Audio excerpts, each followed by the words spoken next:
others can actually join us. Okay, so last time we talked about Daniel chapter 7. Daniel chapter 7 is parallel with Daniel chapter 2, okay? And we also have a repetition right there. Yes, repetition. We mentioned that repetition is a very important way of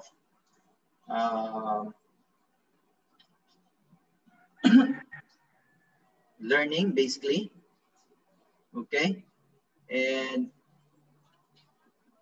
we have mentioned that the interpreters had tried to look at some of the things that answer the question why there is a repetition in Daniel chapter 7. Okay, but anyway, Daniel chapter 2 is a general survey of the political world, but in Daniel chapter 7, it repeats the political aspects, but again, it had enlarged something there. It had added some aspects in Daniel chapter 7, and that aspect is more of a spiritual kind of topic that you find in Daniel chapter 7. Okay, and then also, yes, Daniel 7 indicates that in between the last empire and the second coming of Jesus Christ, in between the divided kingdoms, or the iron and clay, and the stone that would become God's kingdom, had actually, there's a religious entity that's in the midst of it. Okay, and this entity in the midst of in between the stone and also in between the divided kingdoms is a religio-political power that would dominate the world. Okay, let's go over very quickly here. Okay. And yes, we mentioned about the four winds there. You have the Daniel chapter 2 and the beast there. So the biblical prophecy symbolizes the sea, symbolizes people, and the wind symbolizes war. The beast symbolizes kingdoms. Okay, and the first kingdom is the lion. We mentioned that the lion is basically Babylon in 605 to 539 BC. All right. And then next you have the bear, and that is Medo-Persia. Okay, 539 to 539 to 331 BC. Okay, and then you have the next kingdom. Yes, the three ribs in its mouth represents the three kingdoms of Lydia, Egypt, and Libya. So those are the kingdoms there. Yes, that's the map that we have right there. And then the next kingdom, we have the leopard with four wings, representing the kingdom of Greece. That's in 331 to 168 BC. All right, and then you have also the next kingdom. Yes, this is the map of the kingdom of Greece. And then you have the fourth beast, okay? I think we have to look at this right now, okay? The fourth beast is this one, okay? Right, the fourth beast, Daniel 7 verse 7, it tells us that after this I saw in the night visions, and behold, a fourth beast, dreadful and terrible, and exceedingly strong. So this beast is a different kind of beast, because it tells us continually in verse 7, it had huge iron teeth. It was devouring, breaking in pieces, and trampling the residue with its feet. Take note of the word iron here.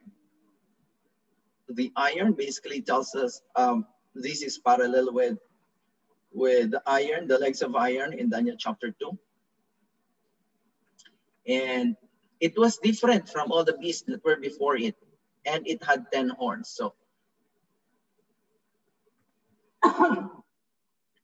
it tells us here that, of course, it's different because it's Daniel was not able to describe the what kind of animal is this, but what he just said is that it's a dreadful, very powerful beast. Okay, but it's unlike the others because the first beast is a lion, the second beast is a bear, the third beast is a leopard. But this fourth beast is, it's just the description of Daniel is just, it was a dreadful beast. So it's neither a lion, it's neither a bear nor a leopard, but it's just a dreadful beast. Okay, so here we go. But take note here, right? So we go down here. So this is Daniel chapter 2, legs of iron. This beast has iron teeth and it has 10 horns. What you find only here is 7 horns because the 3 horns here were actually plucked out, okay? So what beast is this? This is basically the kingdom of Rome, okay?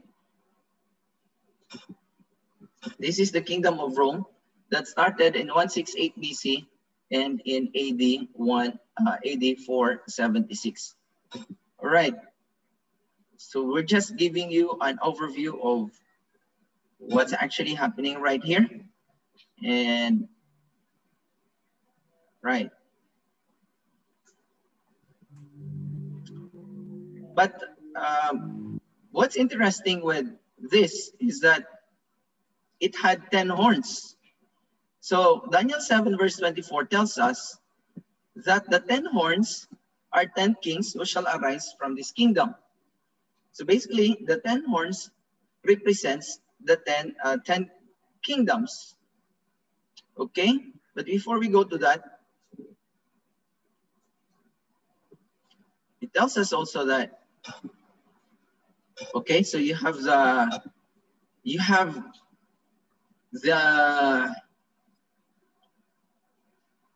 the legs, I mean the feet of the image. It's basically feet of iron and feet of clay. That means to say in Daniel chapter 2 tells us that this iron, the feet of iron and clay, they won't be united, they would be divided. They would try to unite each other, but as the prophecy tells us, it will always be divided. So they won't be joining each other. I mean, they cannot be united even if they would try to unite. And we mentioned also probably we didn't mention, but they tried to unite each other by marrying one another's daughter and son. Some united with different ways, okay? But most of them, they try to be united through marriage, okay? So they try to do that. Okay, so it tells us next here, the 10 horns are 10 kings who are what? The 10 horns are 10 kings who shall arise from this kingdom. Okay, it tells us that these are the 10 kingdoms that started in AD 476. And the book of Daniel tells us that it would reach up to the second coming of Jesus Christ. Okay? Right. So basically, the fourth beast would tell us, the fourth beast would reign up to the second coming of Jesus Christ. This is what the Bible actually tells us. Next, these 10 divided kingdoms are the kingdoms of Alemanni, which is now the Germans today. Okay. Then you have the Burgundians, Sweden, Franks, you have the French. Then you have the Lombards, the Italians, the Saxons, the English, which we have right now, England, okay, Suevi, Portuguese. The Visigoths are the Spanish. And the three kingdoms that are represented by the three horns are the Heruli, the Vandals, and the Ostrogoths. They are now extinct. Okay, so you have this area now is basically the kingdom of Europe. So you have Sweden here, okay, and then you have the Visigoths, Spain, they have France, Germany, you have Portugal, you have here Swiss, okay, and then you have also here the Ostrogoths, okay, and the Heruli, the Vandals. This is basically the kingdom of Italy, which was taken over by later on by the Pope of Rome. I mean, the Church of Rome. Okay, so let's look at the map here. This is basically the Roman Empire here. Okay, right? So you have the Roman Empire, you have the Parthian Empire, and some parts here were actually held by Rome sometime. Okay, right? So very big area until about 120 AD. Okay, so we have also during the time of the reign of the Roman Empire, Jesus Christ was also born, right? So it's very important to take note that during that period of time, Jesus Christ was born. And it was the Roman Empire that issued taxes so that the parents of Jesus Christ would go back home to Nazareth in order to Bethlehem, basically, in order for them to be taxed because they come from that place. Okay, so these are now the European kingdom, okay? Right, so yes, so this is the European kingdom right here, the 10 divided kingdoms. But what is interesting here is that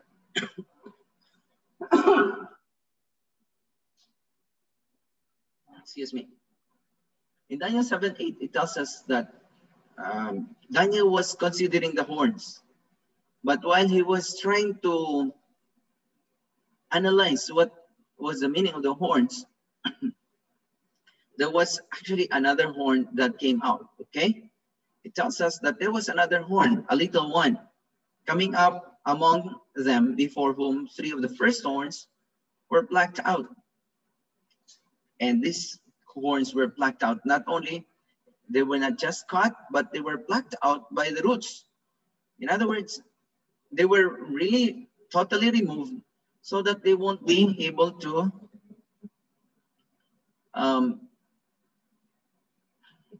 they won't be able to rise anymore. So that's the point right there. Okay. So this is the picture. It tells us that 3 were plucked out, but there was a little horn that came out basically. So you see here, 1, 2, 3, 4, 5, 6, 7. So the 3 horns were plucked out, but another horn came out. And Daniel gives us a description of this little horn. Okay, it tells us that in this horn were eyes like eyes of a man and a mouth speaking pompous words. And he shall be different from the ones and shall subdue 3 kings. Wow. Right?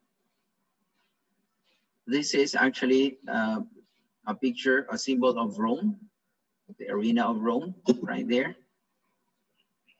And let's look at the descriptions of this little horn. First, it rose out of the 4th beast in verses 8 and 24. So this is Daniel chapter 7, verse 8 and verse 24. So first thing, it arose out of the 4th beast.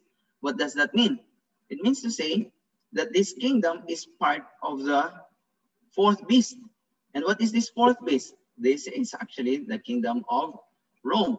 All right, so that tells us that basically this kingdom is what? This kingdom is part of Rome.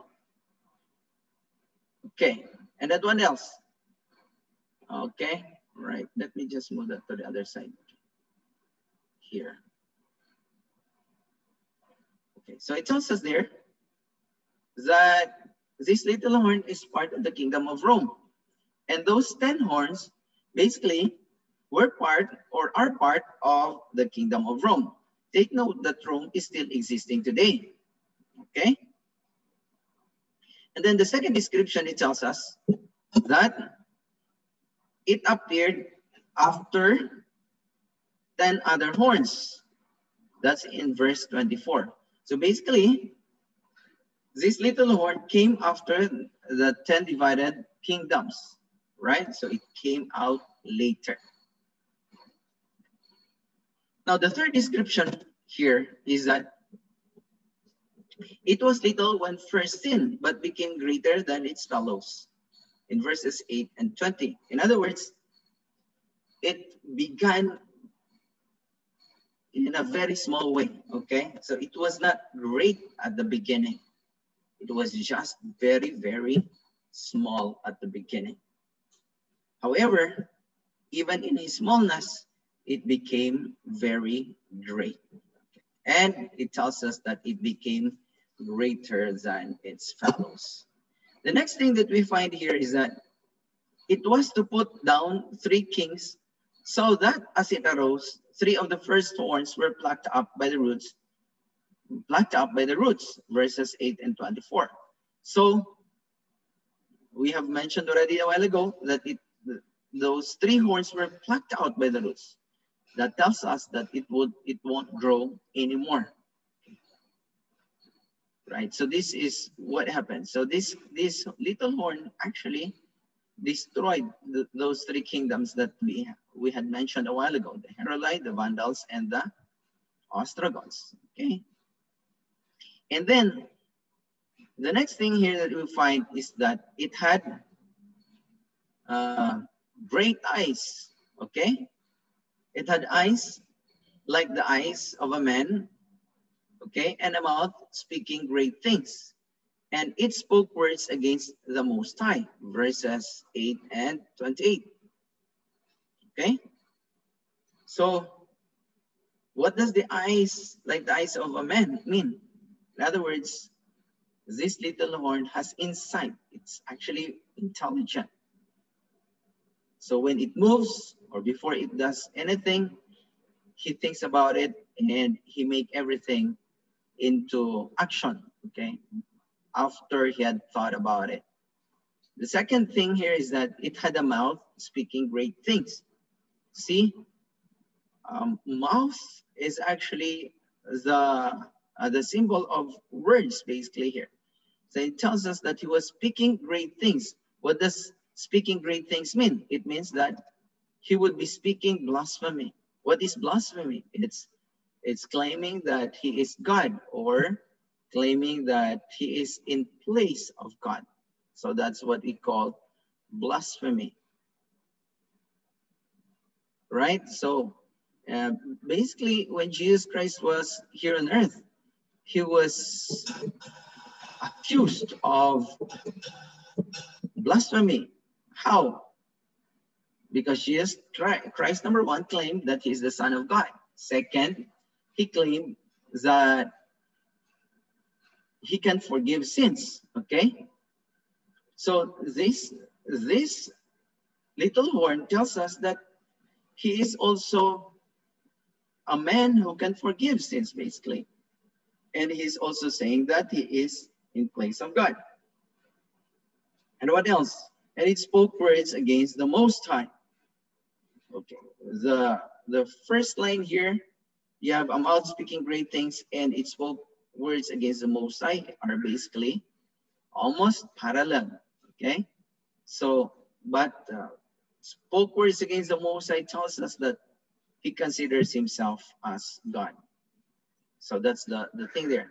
And another one here, it says, it was to wear out the sins of the Most High. In other words, this kingdom would be a persecuting kingdom. He would be persecuting God's people. Okay, so that's his characteristics basically. He would be persecuting God's people. What else?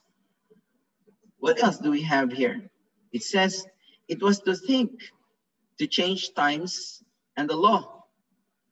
Other Bible translations would tell us that he thinks to change the times in the law. Okay, in other words,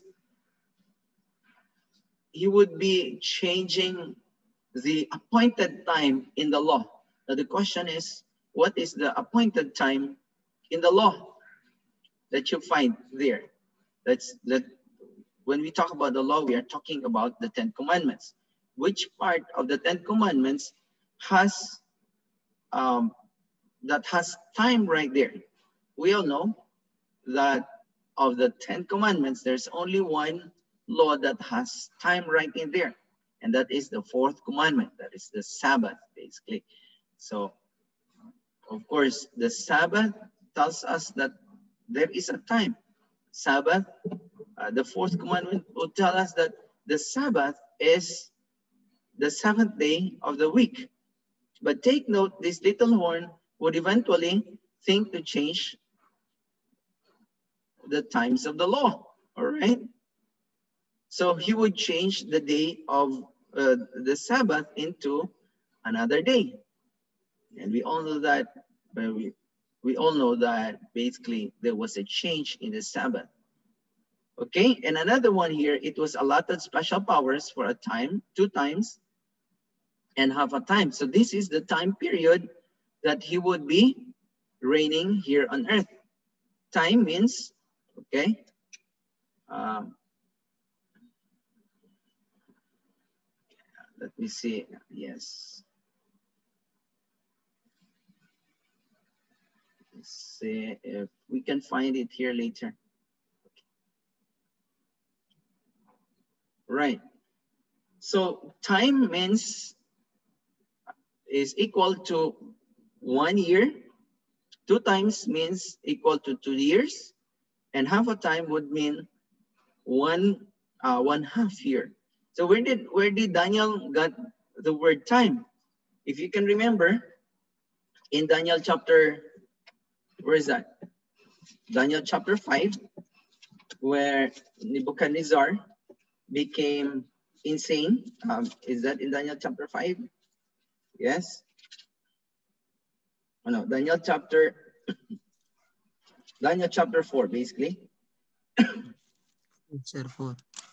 Yeah, Daniel chapter 4, where there was a command coming from God, or a warning on Nebuchadnezzar, that if he would not change his attitude, he would be insane for 7 times, okay? And basically, the time here is, or in other Bible translation tells us that 7 periods of time pass over him. Okay, these 7 periods of time, 7 periods of time refers to 7 years. So the word time here in Daniel chapter 7 is the same with the word time in Daniel chapter 4. So time is equal to 1 year. So 7 times mean 7 years, right? However, in Daniel chapter 4, what we have here is a literal time which refers to 7 times is equal to 7 years. But in Daniel chapter 7, we find here an apocalyptic time here. That means to say this is actually a symbol, no? It's a symbol. So a time means 1 year. 2 times would mean 2 years. And half a time would mean half a year. So you have here 3, 1 plus 2 equals 3 plus 1/2. That's 3.5 years. So take note here that we are talking about apocalyptic symbols. In other words, these are just symbols that has meanings. Okay, right, so let's move on. The monumental history of Christianity tells us, out of the ruins of the Roman Empire, there gradually arose a new order of states whose central point was the papal see. So after Rome, okay, was disintegrated in AD 476, there was this new kind of kingdom that arose. It's both political and also spiritual. Therefore, inevitably resulted a position not only new, but very different from the former. Why it was different from the former? Because the former kingdoms were all political powers. Of course, there were some instances that they had ordered some spiritual things, like for Nebuchadnezzar, he ordered that the people would worship him, not him basically, but he built a colossus or a golden image for the people to worship. Of course, that's a way of uniting the kingdom, but it's not very central. It's not very central to the governance of the affairs of Babylon.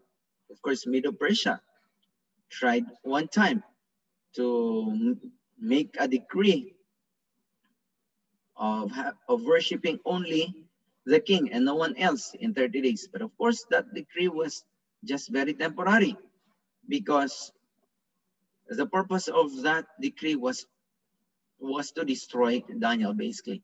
But in this case, in Daniel chapter 7, it's very, very different, okay? Because it is both political and religious. All right. Daniel 7 verse 25 tells us, he shall speak pompous words against the Most High, and shall persecute the saints of the Most High, and shall intend to change the times and the law. So we have mentioned that already, that then the saint shall be given into his hand for a time, at times, and half a time. Think to change times and laws, all right? So I have already mentioned to you that it's actually the Sabbath or the fourth commandment that has at times in the law, okay?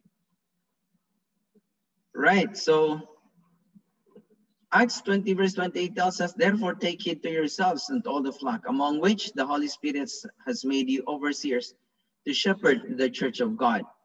Why? Which he purchased with his own blood. For I know this, that after my departure, savage wolves will come in among you, not sparing the flock. Also from among yourselves, men will rise up, speaking perverse things to draw away the disciples after themselves. Okay? All right, so let's have a break for a while, and then after this break, let's, okay, please log in immediately, okay, so that we can continue. Thank you.